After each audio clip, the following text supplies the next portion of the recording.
ሰላም የተወደዳችሁና የተከበራችሁ የሚዲያችን ቤተሰቦች በያላችሁበት የበዛ ሰላምታችን ወደ እናንተ ይድረስያል።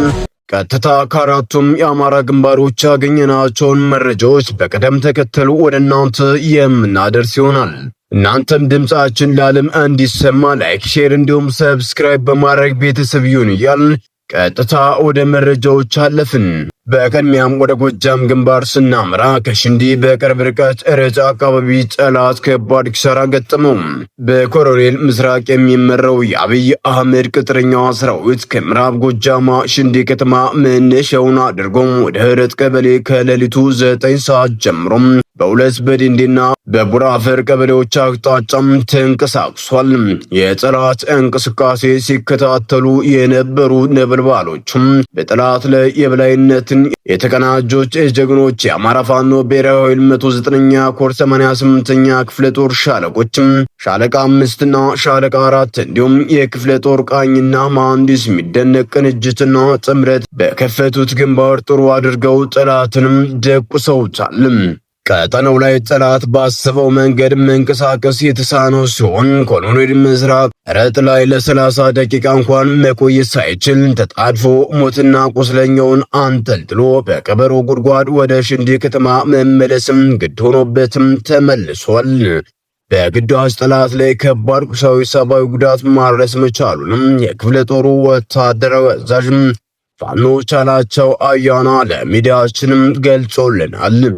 በየደረሰበት ንጹሃንን መግደል፣ ሀብት ንብረቱን መዝረፍና ማውደምን እንደ ጦር መሳሪያ እየተጠቀመ ያለው ስርዓቱም አለማየሁ ዋሴ ጉደታ የተባለን የ15 ዓመት ወጣት የተሰጣ በርበሬ እየጠበቀ ባለበት ሁኔታ በጥይት ክፉኛ አቁስሎታል። በተጨማሪም የማህበረሰብ መገልገያ ተቋማት የሆነውን የቀበሌ አስተዳደር ጽሕፈት ቤት ያፈራረሰው ሲሆን የአቶ ገበያው አዳነ መኖሪያ ቤትንም ኃላፊነት በጎደለው መልኩም በተወረወረው የሞርተር ቅንቡላ ሙሉ በሙሉም አውድሞታል። አገዛዙ ህዳር 22 ቀን 2018 ዓ.ም ኮቢ ቀበሌ አቶ ፈንታውን ቸኮልን ጨምሮ 3 ንጹሃን በግፍ የረሸናቸው መሆኑም የሚታወስ ነው። በደፈጣ ጥቃት ጠላት ተደምስሷል። የአማራ ፋኖ ምዕራብ አማራ ቀጠና ቴዎድሮስ 206ኛ ኮር 4ኛ ክፍለ ጦር በምስራቅ ጎጃም ዞን ስናን ረቡ ገበያ ከተማ መሽጎ በሚገኘው የአረመኔው ምርኮኛው ብርሃኑ ጁላ ዙፋን አስጠባቂ ጦር ላይ የደፈጣ ጥቃት በማድረግ ጉዳት ማድረስም ተችሏል። የደፈጣ ጥቃቱን የፈጸመው በአማራ ፋኖ ብሔራዊ ኃይል ቴዎድሮስ 206ኛ ኮር 4ኛ ክፍለ ጦር አባል የሆነችው ጀመስራት የማይሰለቻት የስናን አባጅሜ ሻለቃ ስትሆን በዚህ የማጥቃት ስራም በጠላት ላይ በህይወትም በቁስም ከፍተኛ ኪሳራ ማድረስም ተችሏል። ከጠላትም የነፍስ ወከፍ መሳሪያ ከነተተኳሹም ተማርኳል። ከመልሶ ማደራጀት በኋላ በታቀደ ኦፕሬሽን ደብረ ወርቅ ከተማ ላይ ድልም ተቀዳጅተዋል። የአማራ ፋኖ ብሔራዊ ኃይል ቴዎድሮስ 201ኛ ኮር 74ኛ ክፍለ ጦር የጠላትን ካምፕ በጥልቀት በማጥናት በሌሊቱ በ5 የተለያዩ ቦታዎች ውጊያውን በመክፈትም የ74ኛ ክፍለ ጦር ከ5 ሬጅመንቶች የተውጣጣ ኃይልና የክፍለ ጦር ቃኝና መሐንዲስ በውጊያውም ተሳትፈውበታል። ውጊያውንም በወርቁ ማደያ፣ በፖሊስ ጣቢያ፣ በጠዛ ወንዝ፣ በአዲሱ ገበያና በቴክኒክ በኩል ሙሉ ከባ በማድረግ የደብረ ወርቅ ፖሊስ ጣቢያን ጨምሮ ሙሉ ከተማዋን ለ6 ሰዓት ተቆጣጥሮም ቆይቷል። ለህዝባችን ነጻነት በማለትም ከተማውን ለቀን ወጥተናል ሲሉም ተናግረዋል። በዛሬው አውደ ውጊያም የተማረኩም ከ100 በላይ የግፍ እስረኞችን አስለቅቋል። 27 ክላሽንኮቭ ተማርኳል።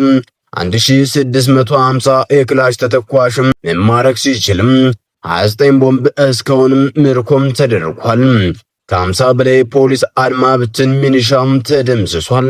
በርካታ ምርኮኛም በእጅም ተይዟል። ጀግናው 74ኛ ክፍለ ጦር ከመልሶ ማደራጀት በኋላም በተጠና መንገድ ያደረሰው ከባድ ጥቃትም የአርመኒውን አገዛዝ የውሸት ትርክትን አደም የጠላትን ሰራዊት ስነ ልቦና ያራደ ፋኖ በማንኛውም ሰዓት በየትኛውም ከተማ ሙሉ ቁጥጥር ማድረግ የሚችል አቅም ያለው መሆኑን በተግባር ያረጋገጠበትም ነው። በተያዘ መረጃም ጠላት በየቀኑ ወደ ፋኖ እየገባ ነው። ዲሽቃ ተኳሽና ምክትል ቲም መሪውን ከነሙሉ ትጥቃቸው ፋኖንም ተቀላቅለዋል።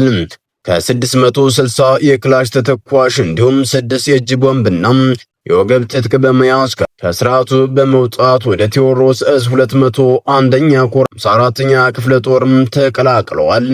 ፍቅሩ አበባው ዲሽቃ ተኳሽ 602ኛ ኮር 1ኛ ሬጅመንት፣ ፉአድ ሚፍታ ምክትል ቲም መሪ 602ኛ ኮር 1ኛ ሬጅመንት፣ ሐሰን አብዲ 602ኛ ኮር 1ኛ ሬጅመንት በመውጣት ፋኖንም ተቀላቅሏል። በተመሳሳይ መረጃም ወደ ወሎ ቀጠና ስናመራም ላስታ ሳምነው ኮር ከ32 በላይ ያገዛዙ ሰራዊት በመደምሰስ ከ50 በላይ በማቁሰል ታላቅ ድልም ተጎናጸፉ። የአማራ ፋኖ ብሔራዊ ምስራቅ አማራ ቀጠና ምኒልክ ዕዝ ላስታ ጀነራል አሳምነው ጽጌ ኮር በድብኮና ገራራምባ እንዲሁም ዳቦ ከተማ ቀጠናዎች በወሰደው የተጠና የደፈጣ ጥቃት በጠላት ላይ ታላቅ ድልም ተቀዳጀም።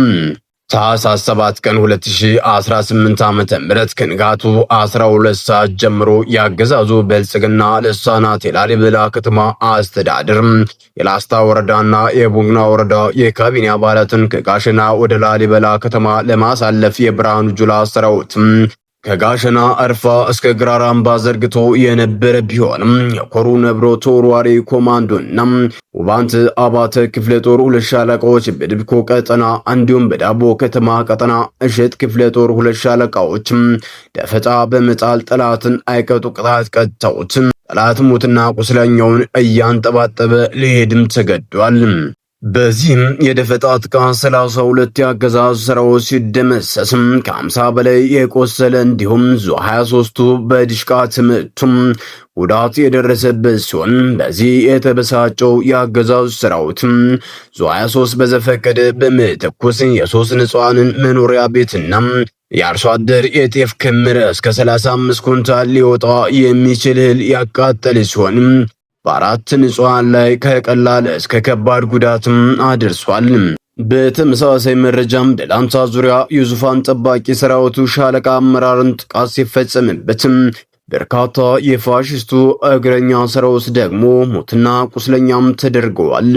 የአማራ ፋኖ ብሔራዊ ምስራቅ አማራ ቀጠና ምኒልክ ዕዝ የደጋው መብረቅ ኮር ጽናት ክፍለ ጦር የጥላት ሻለቃ አመራር ከባድ ቁስለኛ በማድረግና ከ3 ጓድ በላይ እግረኛ ሰራዊት ሞትና ቁስለኛ በማድረግም ታላቅ ድልም አስመዝግበዋል።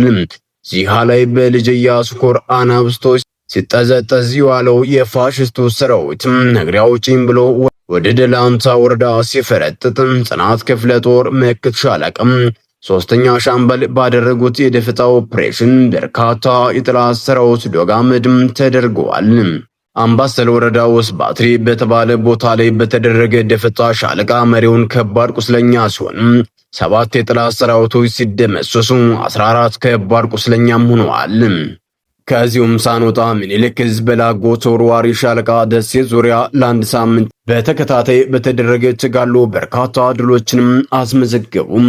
በላጎ ተወርዋሪ ሻለቃ ከህዳር 29 ቀን እስከ ታኅሳስ 6 ቀን 2018 ዓ.ም ደሴ ዙሪያ ለአንድ ሳምንት ተከታታይ መደበኛ ውጊያ በማድረግ ጠላት ላይ ከባድ ሰብአዊና ቁሳዊ ኪሳራ በማድረስ ታላቅ ድልም አስመዝግበዋል።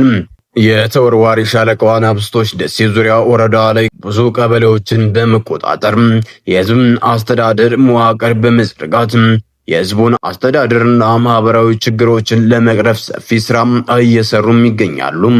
ሳምንቱን ያለማቋረጥ በተደረገ መደበኛ ትንቅንቅና ተጋድሎ በርካታ ድሎች የተመዘገቡ ሲሆን በትናንትናው ዕለት ማለትም ታኅሳስ 6 ቀን 2018 ዓ.ም ተለያየና ዚያ ላይ በተደረገ እልህ አስጨራሽ ፍልሚያ ተወርዋሪ ሻለቃዋ ከልጅ ኢያሱ ኮር 23ኛ ክፍለ ጦር ጋር በማጣመር በርካታ የፋሽስቱ ዙፋን ጠባቂ ሰራዊት ሞትና ቁስለኛ በማድረግ ብሎም ቀጠናውን በማስከበር ታላቅ ድልም አስመዝግበዋል። ሰላም ጤና ይስጥልን። የተወደዳችሁና የተከበራችሁ የሚዲያችን ቤተሰቦች ለሰዓቱ የነበሩን መረጃዎች እነዚህን ይመስሉ ነበር። በሌላ በተጠናከረ መረጃዎች እስከምንገናኝ በያላችሁበት ሰላም ቆዩልን።